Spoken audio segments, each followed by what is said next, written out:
Everyone, so in this video we are going to read Anudeep Dwivedi sir की ऐसे की copy. ठीक है. सो ऑलरेडी जो फर्स्ट ऐसे है we have already covered it. ठीक है. सो वो वीडियो ऑलरेडी अपलोडेड है. You can check it. Okay. So before anything, so I would like to tell you that watch at 1.5x, and if you are comfortable with 2x, then just do it because save your time. So the purpose of making the video is like save your time, कि हमें जो extra effort and extra time ना देना पड़े और to read the toppers copies and all. ठीक है. तो ये है. और इससे बहुत कुछ चीज़ें जो सीख सकते हैं वो है स्ट्रक्चर. सबसे ऐसे में जो अगर कोई चीज़ इंपॉर्टेंट है वो है स्ट्रक्चर. ठीक है. Structure should be understood very well. तो स्ट्रक्चर हम देखेंगे और एग्जाम्पल एंड कीवर्ड. ठीक है. और यहाँ पे हम देख सकते हैं सर की मार्कशीट या सर का मार्क्स जो था 155 था. तो ऐसे में 155 लाना is like something extraordinary marks we can say. Because अगर आपका 120 आता है तो ऐसा माना जाता है बहुत अच्छा मार्क्स है, एबव एवरेज. एंड 120 प्लस है तो इट मीन्स कि वेरी गुड. बट अगर 150 प्लस आ गया तो ये एक्सीलेंट. ठीक है. तो स्ट्रक्चर की बात करें तो स्ट्रक्चर जैसे कि हमने लास्ट वाले वीडियो में ऑलरेडी बताया था, जो सर का स्ट्रक्चर है वो एक फिक्स्ड पैटर्न है. You can see the pattern like वो वही पैटर्न पे लिखते हैं ऑलवेज. तो जैसे पैटर्न हम यहाँ पे देखते हैं last. Let me just open. Yes. So ये एक है. जैसे ये हमारा टॉपिक है बेसिक स्ट्रक्चर क्या होना चाहिए. Why I am insisting so much on structure. Like structure is the important thing in essay paper. Because structure जब आपके पास एक प्री डिफाइंड स्ट्रक्चर नहीं होगा, एक तरीका आपको नहीं पता होगा, देन डाइवर्ट हो जाओगे आप ऐसे में. बिकॉज आप कहीं ना कहीं एक ही पॉइंट्स को बार बार काफ़ी लंबा लिख दोगे तो वो नहीं. Open the dimension as many as possible. Like जितना हो सके डायमेंशन ओपन करो. एंड लाइक स्ट्रक्चर की हम बात करें जैसे यहाँ पे टॉपिक हो गया तो जस्ट टू यहाँ पे हमारा इंट्रोडक्शन हो गया. इंट्रोडक्शन में हमारा कुछ भी हो सकता है, स्टोरी एनेक्डोट एंड ऑल. तो यहाँ पे इंट्रोडक्शन ये सब खत्म करो. फिर यहाँ पे एक summary. Summary is very important. Summary देना बहुत ज़रूरी है कि what you have understood about the topic. और ये जो इंट्रोडक्शन है उसको रिलेट करके आप समरी इससे रिलेट करोगे. ठीक है. देन ये जो पैरा होता है हमारा, ये एक ओवरव्यू वाला पैरा होता है. ठीक है. ये overview in the sense that कि how you are going to proceed further, like the dimension that you are going to discuss later. So जैसे कि what is what, मतलब क्या उस टॉपिक से आपको क्या समझ में आया, how it has been seen in the past, and what are the obstacles, and then solution, then conclusion. ठीक है. एंड देन अब यहाँ से सब हेडिंग आ जाती है हमारा बॉडी पार्ट का सब हेडिंग आ जाता है. फिर यहाँ से हम हमारा डिस्कशन स्टार्ट हो जाता है कि जस्ट ट्राई टू एक इम्पोर्टेंट पॉइंट है दैट कि try to write 3 para in 1 page. इससे जो ना आप शॉर्ट में लिखना सीखोगे और शॉर्ट में चीज़ें मतलब आप एक्सप्लेन कर पाओगे. ठीक है. And also try to link the last का पैरा. यहाँ से इस पैरा को आप कैसे इससे लिंक करोगे, ये लिंकिंग आना चाहिए. ये भी 2 टाइप की होती है. एक हमारा इम्प्लिसिट लिंकिंग होता है कि इम्प्लिसिट मतलब कुछ आप ऐसा डिस्कस करोगे विच इज़ रिलेटेड टू, जैसे सोशल एस्पेक्ट यहाँ पे डिस्कस कर रहे हो तो यहाँ पे कुछ ऐसे रिलेटेड बात करोगे जैसे स्किल डेवलपमेंट, एजुकेशन, जो कि फर्दर इकोनॉमी से रिलेटेड हो जाएगा. ठीक है. तो ये इम्प्लिसिट इंटरलिंकिंग होता है. एंड ऐसे इम्प्लिसिट अगर जैसे पेस्टल हम फॉलो करते हैं ना, पेस्टल स्टेपल. तो जैसे पेस्टल में हमारा यहाँ पे जैसे फॉर एग्जाम्पल से यहाँ पे सोशियो का है और यहाँ पे हम इकोनॉमिक डायमेंशंस लिखना चाहते हैं. तो समथिंग यहाँ से इसको कैसे आप रिलेट कर सकते हो, ये भी एक स्किल है. सो यहाँ पे भी हम इम्प्लिसिट एंड एक्सप्लिसिट दोनों तरीके से लिख सकते हैं. एक्सप्लिसिट इन द सेंस कि we can just write the some phrases or lines like कि having discussed the social aspect, let us move on economic dimension. ऐसे भी हम लिख सकते हैं. एंड ऑल्सो द इम्प्लिसिट ऐसा हो सकता है जैसे कि यही सेम तरीका है कि हम यहाँ पे एजुकेशन की बात कर रहे हैं, women education, youth education and all.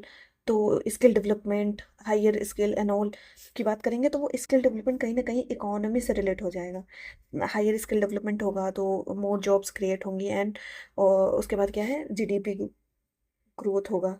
तो ऐसे कुछ इम्प्लिसिट तरीके से भी आप इंटरलिंक करते हो, that is the thing that we have to learn. ठीक है, ये हो गया। एंड ऑल्सो एक जैसे हमारे से वेडिंग टू हो गया, अब यहाँ से फिर लास्ट में एक तरीका अगर देखो तो जो बेसिक थिंग है कि दैट 2 पेजेस में, 1 to 2 पेजेस में आपका इंट्रो हो जाना चाहिए एंड समरी एंड ओवरव्यू सब हो जाना चाहिए। And the page number third से third to you can say 8, यहाँ पे आप सारे डायमेंशंस कवर करो पिस्टल से और एक डायमेंशंस पे 3 सब डायमेंशंस होने चाहिए। ठीक है, जैसे पॉलिटिकल, आप पॉलिटिकल जो डायमेंशन पे आप बात कर रहे हो तो उसमें 3 डायमेंशन होने चाहिए। ठीक है, जैसे सोशल पे बात कर रहे हो तो 3 डायमेंशन, फॉर एग्जांपल से जैसे सोशल में एग्जांपल हम देख सकते हैं कि चिल्ड्रन पे, विमेन पे एंड यूथ पे, ये 3 डायमेंशन आपको मतलब ऐसे प्री डिटरमाइन जो डायमेंशंस है वो आपको पता होगी ना, तो it will be very easy to write. Okay, ठीक है। सो ये हो गया हमारा 3 से 8, फिर 9 हमारा हो जाएगा टू राइट सम सॉल्यूशंस। इसमें हमारा ये सारे पिस्टल अप्रोच हो जाएंगे और जो कंस्ट्रेंट या बैरियर है वो भी हम यहीं पे दिखा देंगे, बिकॉज व्यू और एंटी व्यू दोनों को दिखाना पड़ता है। ठीक है, and then page number 9 to 10 में हम सॉल्यूशंस बता सकते हैं, 11 to 12 में हम अपना कंक्लूजन ले सकते हैं। बेसिकली 10 पेजेस होगा तो भी इट्स ओके। तो ये कुछ तरीके हैं जिससे हम लिख सकते हैं। And ये जो यहाँ पे सर का तरीका है, जैसे जैसे हमने लास्ट वाले जब लास्ट ऐसे डिस्कस किया था उसमें हमने ये सेम पैटर्न देखा था कि सर के ऐसे में जैसे यहाँ पे ये हमारा स्टोरी हो गया, देन यहाँ पे हमारा ये समरी वाला जो मैं बता रही थी, समरी हो गई, देन ये ओवरव्यू हो गया। ठीक है, अब यहाँ से हमारा बॉडी स्टार्ट हो गया। यहाँ पे सब हेडिंग है, सब हेडिंग एज सच कंपलसरी नहीं है, if you are comfortable with then just do it. तो यहाँ पे सब हेडिंग हो गया, यहाँ से पूरा ये डायमेंशंस हो गए हमारे सारे, पिस्टल से हम लिख सकते हैं। एंड देन हम यहाँ पे फिर यहाँ पे ये देखो बैरियर की बात करेंगे हम। ये हमने अब तक सारे पिस्टल से सारे डायमेंशंस लिख दिए, फिर हम यहाँ पे एक स्मॉल पैरा है जो कि ये बताएगा कि having discussed upon the importance हमने बता दिया पिस्टल से। अब हम देखेंगे कि बैरियर क्या है। तो यहाँ पे बैरियर बताने के बाद कुछ हम सोल्यूशंस देखेंगे, ये बेटर फ्यूचर मतलब आपका वे अहेड क्या है, तो वे अहेड बता के फिर हम यहाँ पे कंक्लूड कर देंगे। ठीक है, so this is something that we have to follow. Why I am insisting so much, because ये हमारे जहन में बैठ जाना चाहिए। ठीक है, कि हमें ऐसे ही लिखना है। ठीक है, that's why I am insisting in every time in every video and all. So let's get started from today's question or the today's topic. Like यहाँ पे जैसे सर ने जो चूज किया है, no challenge poses a greater challenge to future than climate change. Basically ये GS based essay है। ठीक है, तो लेट्स सी। तो यहाँ पे समझ लो कि क्लाइमेट चेंज के बारे में ही सारा कुछ, सारी कहानी हमारी क्लाइमेट चेंज के इर्द गिर्द ही होगी। तो फर्स्ट सिनेरियो सर यहाँ से स्टार्ट करते हैं। फर्स्ट सिनेरियो एक हाइपोथेटिकल एनेक्डोट है, यो कह लो स्टोरी है दैट वी कैन फॉर्म, कि हम उससे भी लिख सकते हैं। जैसे क्लाइमेट चेंज हो गया, अब हम कोई भी अंजलि लिखें या फिर हम राम लिखें, श्याम लिखें, कुछ भी लिखें, इट डजेंट मैटर। ठीक है, तो हम एक हाइपोथेटिकल स्टोरी भी बना सकते हैं। सो यहाँ पे देखते हैं हम first scenario. So, little girl Anjali, age 7, dreamed of becoming pilot. One day, she wanted to study well and make her parents proud. But on the fateful day in 2013, cyclone Phalim ruined her home. अब ये देखो, ये उस time पे कोई cyclone आया होगा, उसको कनेक्ट कर दिया गया है एक स्टोरी से। ठीक है, फिर यहाँ पे home and broke her family and her dreams just like her home and lay in ruins. Okay, Anjali has been a victim of climate change. यहाँ पे देखो कितने अच्छे तरीके से एक हाइपोथेटिकल स्टोरी बनाई गई है साइक्लोन से मतलब कनेक्ट करके। ठीक है, नेक्स्ट देखते हैं हम, ये हमारी अंजलि से लेटर को दूसरा हमारे है यहाँ पे कि in the far way hinterland of Vidarbha in Maharashtra, Basant Rao is mired in deep depth. Okay, he is hoping against hope. He is hoping against hope to have a bumper crop this season so that he can pay off his debt. ठीक है, so that he can pay off his debt. As fate would have it, okay, Monsoon refused to visit his farm and his crops died a slow death, and leaving Basant Rao and his family in unspeakable misery. Basant Rao too is a victim of climate change. यहाँ पे देखो दो story, एक farmer की, एक children की, एक child की स्टोरी बता दी गई, ठीक है, कैसे अफेक्ट होते हैं ये क्लाइमेट चेंज से, ठीक है। तो ये हमारा स्टोरी हो गया। अब यहाँ पे देखो समरी जरूर आएगी कि like Anjali and Basant Rao, climate change is wreaking havoc in millions of lives and is leading to destruction of our planet, and it has become the greatest challenge to the survival of future generation, and therefore this calls for a careful analysis of the problem। यहाँ पे एक summary, हमारा summary para हो गया। अब ये देखो, this is something you can C in every essay of his copy. आज सर की कॉपी में ये चीज़ जरूर देखने को मिलेगी, that overview. In this essay, what we are going to discuss, we we will examine what exactly do we mean by climate change, okay, and what are the driving factors, क्या क्या होता है, and how it is posing a major challenge to future generations। In the end हम देख सकते हैं we will explore solutions, ठीक है, as to how we can overcome these challenges to build a sustainable prosperous future, ठीक है। तो ये हमारा ओवरव्यू पैरा हो गया। अब यहाँ से हमारा स्टार्ट मेन होता है, मेन बॉडी पार्ट। यहाँ पे हम देख सकते हैं 2 पेज में हमारा इंट्रोडक्शन एंड ओवरव्यू खत्म हो गया। देख सकते हैं हम यहाँ पे मेन बॉडी पार्ट यहाँ से स्टार्ट होता है, climate change and it's meaning. Climate change and it's meaning, तो यहाँ पे आ जाता है हमारा क्लाइमेट चेंज इट्स मीनिंग की बात करें जाए तो इट्स नॉट, मतलब कंपलसरी नहीं है कि आप सबडिंग बनाओ, बट इट्स ओके, ठीक है। सो यहाँ पे है climate change refers to the long term alteration in weather and temperature and rainfall pattern, ठीक है। it is a strong scientific consensus like 97% that this change is purely driven by human action, ठीक है। and the trend uh, the trend for the past century has been unmistakable, ठीक है, mistake होता है ना, unmistakable। so the temperatures are on the rise and rainfall more and more erratic, and majority of land increasingly under the threat of desertification and loss of biodiversity। so what are the reasons and consequences of climate change। तो यहाँ पे climate change के बारे में थोड़ा सा बता दिया गया, मीनिंग क्या होता है। और उसके बाद यहाँ पे नेक्स्ट डायमेंशन जो हमारा reason and consequences, climate change daunting challenge, ठीक है। हमें यहाँ पे पिस्टल पिस्टल यूज किया जाएगा, ठीक है। सोशल फैक्टर हम देख सकते हैं यहाँ पे फैक्टर क्या क्या है, चैलेंजेस क्या है। सोशल फैक्टर देखते हैं। One of the prime reason that contribute to climate change is poverty and deprivation. You can see guys कि सर ने बहुत मतलब कम हाईलाइट किया है। ये भी हमें सीखना चाहिए कि अगर आप बहुत ज़्यादा हाईलाइट कर देते हो ना, तो वो उसका वैल्यू ख़त्म हो जाता है, ठीक है। फिर वो मिक्सअप हो जाएगा, वो समझ में ही नहीं आएगा कि जो इम्पोर्टेंस है, why you are highlighting something. आप ये हाईलाइट करके दिखाना चाहते हो ना कि that let the attention of examiner, ठीक है।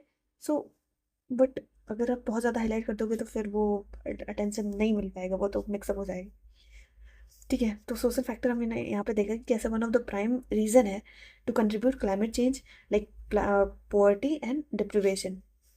Without adequate resources and means, the poor are compelled to adopt unsustainable practices। जैसे for example, जैसे slash of burn agriculture is prevalent mostly among tribes of India because they do not have access to fertilizers, farm equipment and weedicides, ठीक है। Similarly, the poor take to open defecation because of lack of access of toilets।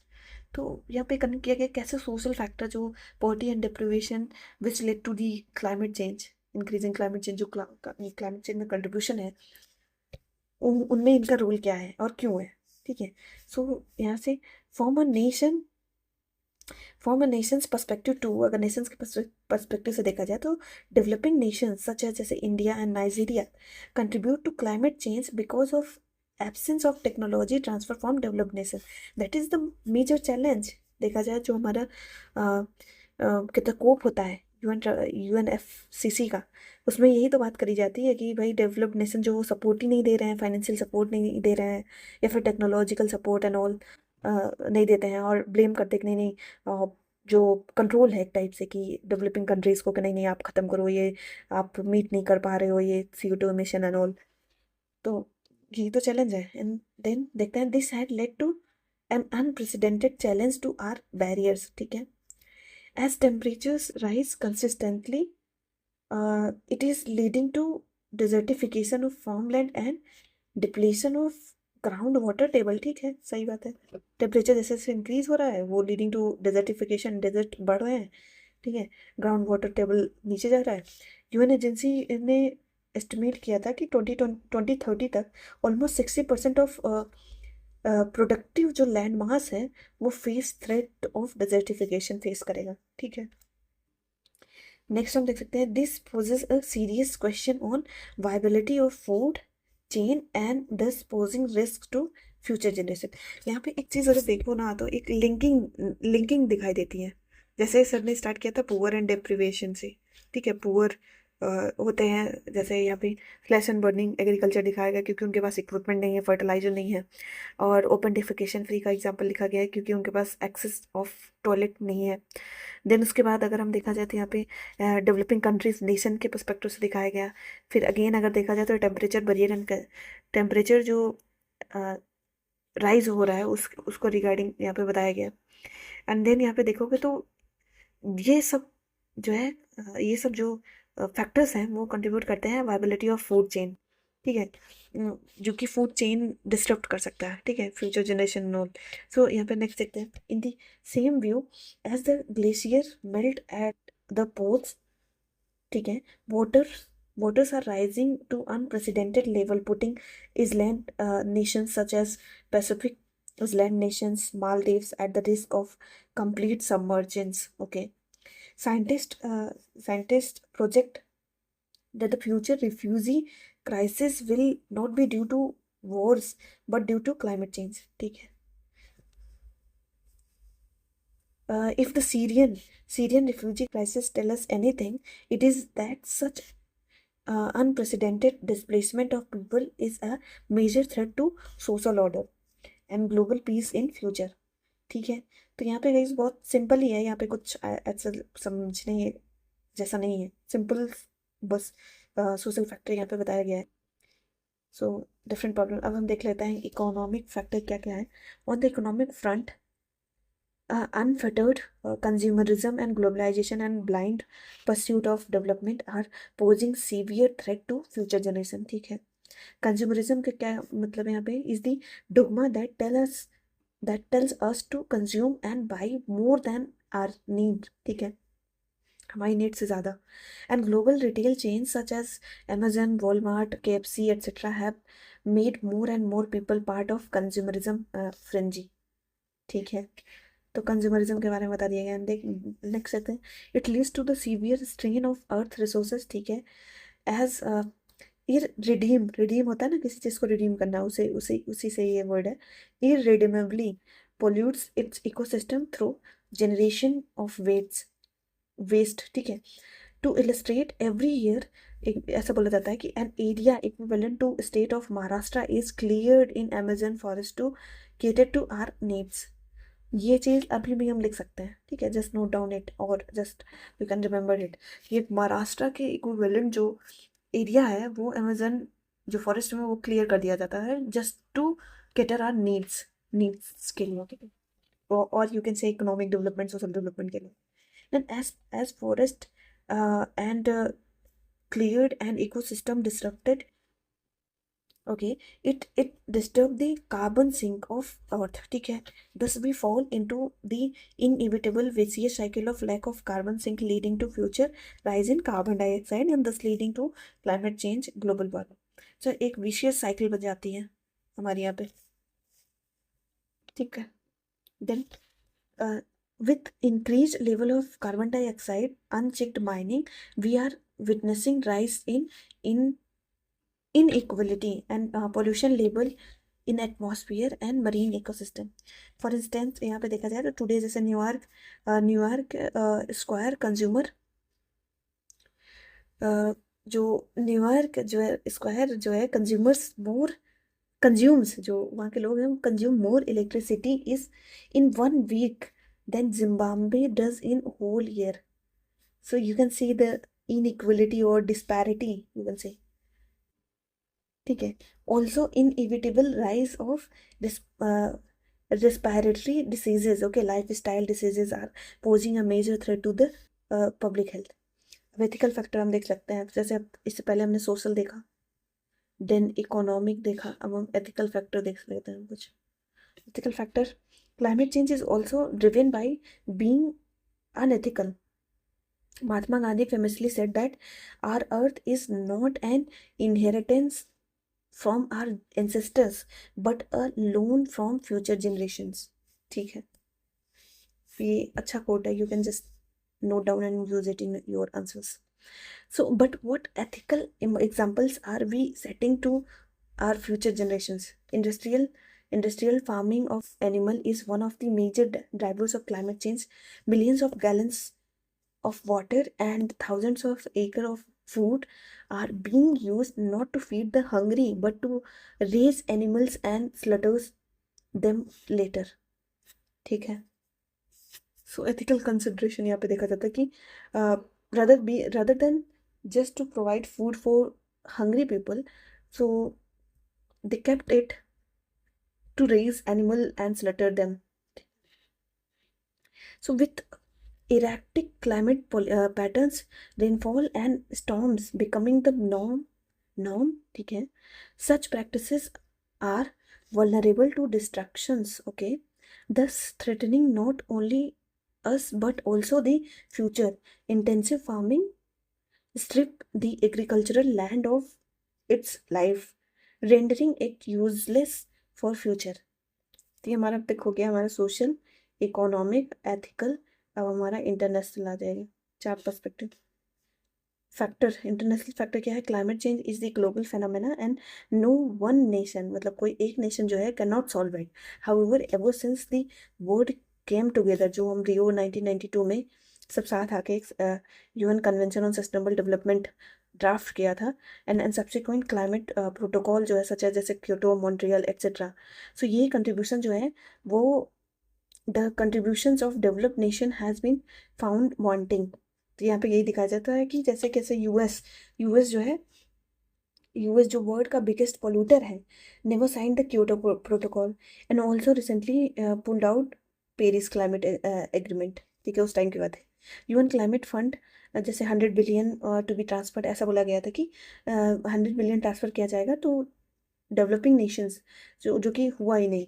अब जाके इस पे थोड़ा थोड़ा काम हो रहा है. जैसे कोप 28 में ये चीज़ इस पे बात करी गई. अभी जो कोप 29 होने वाला है इसी नवंबर में, कहाँ पे?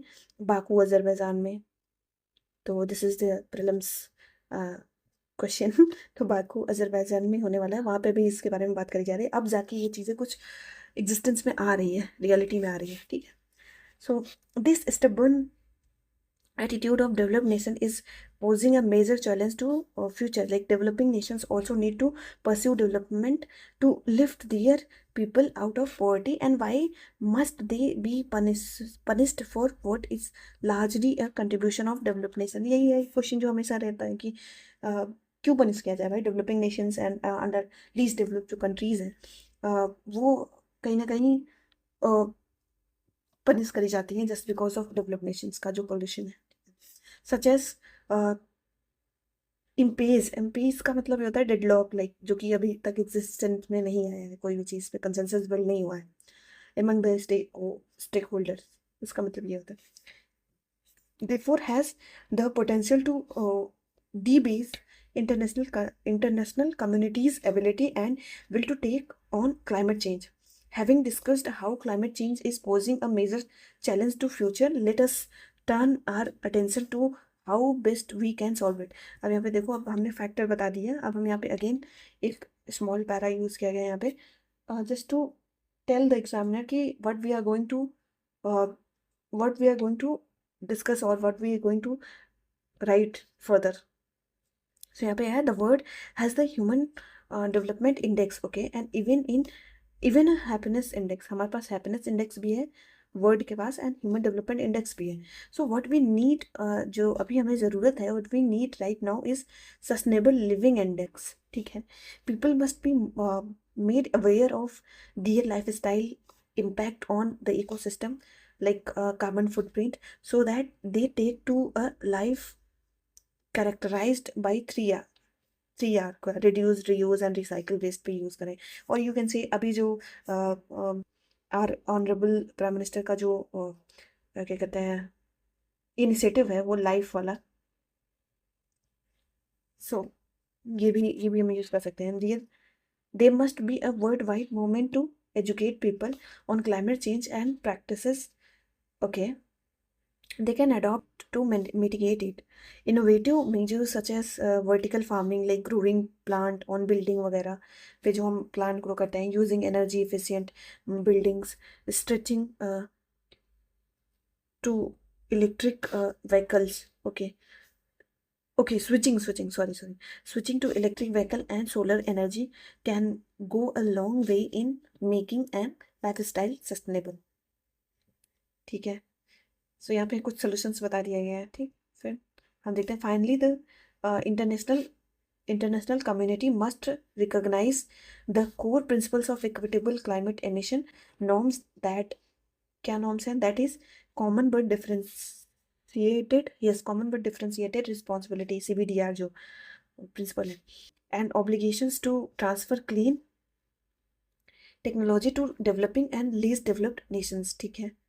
And India must do its part in meeting emissions norm as per our जो हमारा INDC है, intended nationally determined contribution जो INDC. So and through effective implementation of national solar mission, and कैसे हमें ये अचीव कर पाएंगे ये national solar mission? That's why government is promoting EV electronic जो व्हीकल है, फेम हो गया हमारा, या फिर सोलर मिशन पे हमारा फिर सूर्या. ठीक है. ये सब है, ये सब scheme. That's why government is promoting की solar mission and natural mission, sorry national mission on electric mobility लोग फेम वाला है, and promoting sustainable agriculture practices. ठीक है. तो ये हमारा हो गया. अब हमारा कंक्लूजन हो जाएगा. यहाँ पे हमने कुछ सोल्यूशंस बता दिए हैं. अब यहाँ पे हमारा कंक्लूजन हो गया कि the Nations of world have come together before to abolish practices such as slavery and collaborated in declaration of human rights for all. ठीक है. फॉर एग्जाम्पल कैसे यहाँ पे क्या बताया जा रहा है कि जैसे स्लेवरी को लेके जो मूवमेंट चली और सारे जो कंट्रीज़ हैं, वर्ल्ड की सारी कंट्रीज़ कम टुगेदर और इस पे लॉज बने, ह्यूमन राइट की बात करते हैं सारे वर्ल्ड पे जो कंट्रीज है. ठीक है. UN and all. सो वैसे ही to meet the challenges of climate change the need is now more than even for the world to collaborate and ensure that we leave a planet to our future generation that is better than what we have inherited. ठीक है. इस पे हमें बात करनी चाहिए. And only then we can ensure the millions, like जैसे अब यहाँ पे अगेन जो इंट्रोडक्शन वाला जो हमारा स्टोरी था उसको यहाँ पे कनेक्ट किया गया है. Anjali and Balwant Rao have means to live a prosperous life. ठीक है. So you can say that ये एक चीज़ बेस्ड इससे था. And also we will read lot of ऐसे कॉपीज लाइक जो हमारा फिलोसॉफिकल एंड सारे डायमेंशन सारे तरीके के ऐसे को हम देखेंगे.